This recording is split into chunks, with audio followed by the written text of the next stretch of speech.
Hey, what's up, everybody? This is Kariker coming at you with another review, and today we'll be taking a look at the WWE Greatest Hits Elite King Sheamus.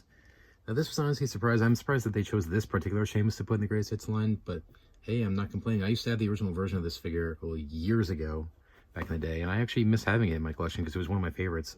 But glad that he's back here, and looking forward to re-adding this particular figure back into my collection. But first things first, the packaging.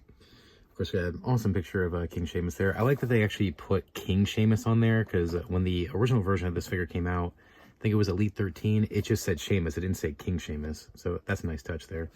Of course, Greatest Hits. I think the logo should be bigger. Of course, same as usual, True Effects WWE logo. Of course, Certified Authentic, of course. On the side, picture of Sheamus. On the back, little bio, career highlights, and his stats. You can pause it right there if you want to read any of that. And then down below, the other figures in the wave, we got The Miz, Natalya, John Cena, Roman Reigns, and Cody Rhodes, which of course the Greatest Hits line is all re-releases, so these are all re-releases of past figures, except for Natalya. The Miz, I've already reviewed, so if you have not seen that, check that out. Natalya passed for me. I don't care for the face skin on it. No, it's just kind of I don't know, just doesn't really impress me that much. John Cena, of course, re-release of Elite 23. I don't need that. Roman Reigns, of course, re-release of Elite 33. I have two of that figure, one loose, one mock, so I don't need this one. Cody Rhodes, definitely I'm still on the hunt for that one, because I've been wanting to have an Elite version of Cody with that mask on for quite some time, and I never got the original version of that figure. So I will be getting Cody at some point. So stay tuned for a possible future review of Cody Rhodes. And if you haven't seen my review of The Miz, check that out. Anyways, that's it for the package. So let's open up King Sheamus and see what we have here. We'll be right back. Here's King Sheamus out of this packaging, and this figure actually brings back quite a lot of memories, honestly. Like, I remember loving this figure back in the day. Like I said, it's great to have him back here.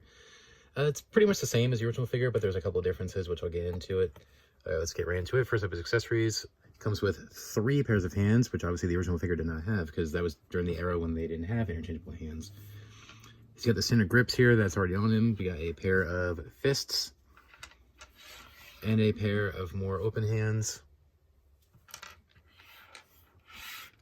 Of course, same accessories as the original, which is nice. We get his scepter. Just standard black there with a little gold bronze tip, but nicely sculpted. It reminds you of the shillelagh that Finley used to carry around. It wouldn't surprise me if this is the same mold as the one used for the Elite Finley back in the day.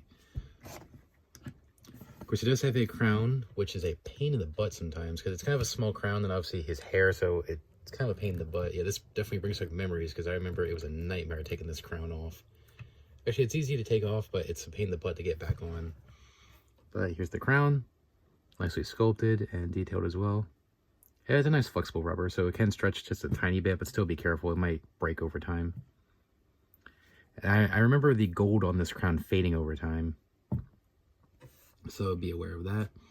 And of course, he comes with his robe, which is slightly inaccurate because it's missing this symbol here, but we got the symbol that we're used to on the front of his trunks on there. I don't know why they couldn't just do that. It's exactly how it was on the original figure, except one thing. The coloring down here. On the original figure, it was the white and silver. It was like more prominent. It wasn't as much gold. Like I said, it was more white and silver than gold. I mean, the gold was there, but it was like very like minimal. Here we got the gold more prominent, just outlined in white, which I think is actually more accurate. Of course, got the cross symbol there, and it comes right off, just unclips here on the front. And of course, you do got the hood back there, which I don't think he ever used the hood when he had this. Obviously, it's there. You can see it on the actual thing, but I don't think he ever put his hood up. So I don't mind it that it's sculpted. Yep, there it is. Easy, easy. There's Sheamus ready for action. And he looks pretty good. I already see one complaint here already, which I'll get into it later on. All right, starting off with the face. I never cared for this face. Excuse me. This head scan was used a lot on a couple of his elites, this one and the next elite that he got after this, which was Elite 17. Like, they had this, and then tons of basics had this head scan. I never cared for this face scan. It was the only thing I never liked about this figure back in the day when I had the original version of it. Just never liked it. Like I said, it's not a terrible face scan, I just didn't care for it. And one thing I'm glad they fixed on this one, as opposed to the original version of this figure, was the color of his hair, his beard, and his eyebrows. On the original figure from Elite 13, the coloring was way too dark. It was like a very, almost like a dark brown, which obviously Sheamus does not have brown hair. As Santino Morello would call him, you know, he's a ginger, so it needs to be more orange and more red, not like a dark brown. Like, it was like much darker than this on the original figure, so I'm glad they fixed that. All right, moving down. Here's my first complaint: the shoulders. I think his shoulders are a little bit too big. It just looks way off with his torso. I don't know, it looks awkward. The wrist tape, it was a little bit higher on the original one, so this should be a little bit higher because that's how Sheamus used to have it and still has it to this day. Trunks, about the same. And then the knee pads and then the boots, everything else is pretty much the same. Now, obviously, he's got the double jointed elbows this time around and true effects on the face. So it's near identical, but there's a couple differences.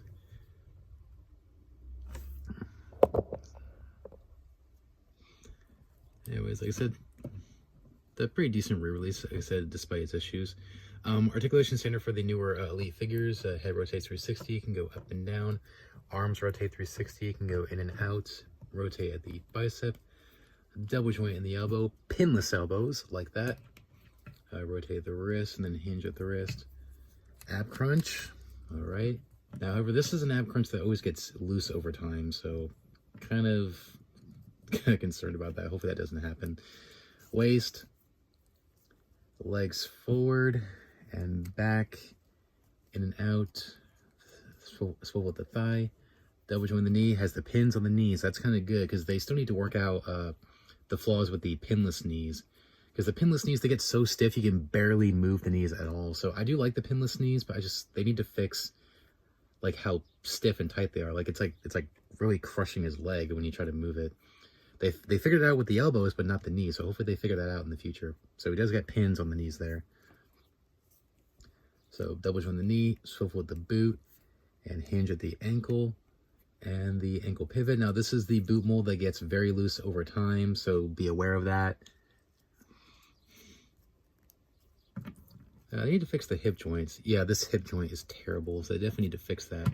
That's always been one thing that Mattel has always struggled with. Every time they try something different, with the legs, it's always the hips that always mess up, or they always have flaws with it. So I don't know what's up with Mattel and their basically many flaw legs, well, hips.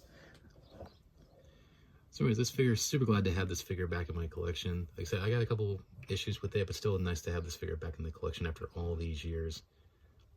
So while it did surprise me that they chose this particular Sheamus to release in the Greatest Hits line, still glad to have it either way. Quick final thoughts. Overall, this figure is pretty awesome. I'm actually very glad to have this figure back in my collection after all these years.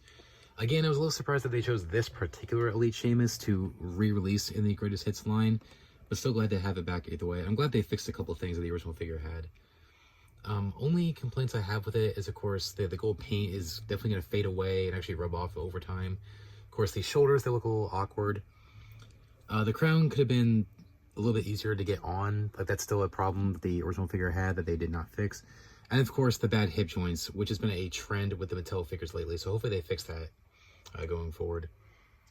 So anyways, overall, this is still a really nice figure. So if you missed out on the original figure, or you like weren't collecting at the time, I would say this is still a really great figure to add to your collection. So pick him up if you see him in the store, or get him online for a good deal. I would say snatch him up if you can. Probably one of the hidden gems of this particular series. So pick him up if you can. Anyways, thanks for watching, guys. Please rate, comment, and subscribe. Be sure to check out my previous review, which was the AEW Unrivaled Series 16, The Hardy Boys. And stay tuned for my next 2 upcoming reviews, which is the Elite Series 114 Braun Breaker and Elite Series 115 Kairi Sane. So make sure to subscribe so you don't miss that. And also make sure to ring that bell so you don't miss a single review, and stay tuned for more reviews, not just WWE action figures, but AEW action figures, toy hunts, stop motions, some shorts, and a whole lot more. So make sure to subscribe so you don't miss it.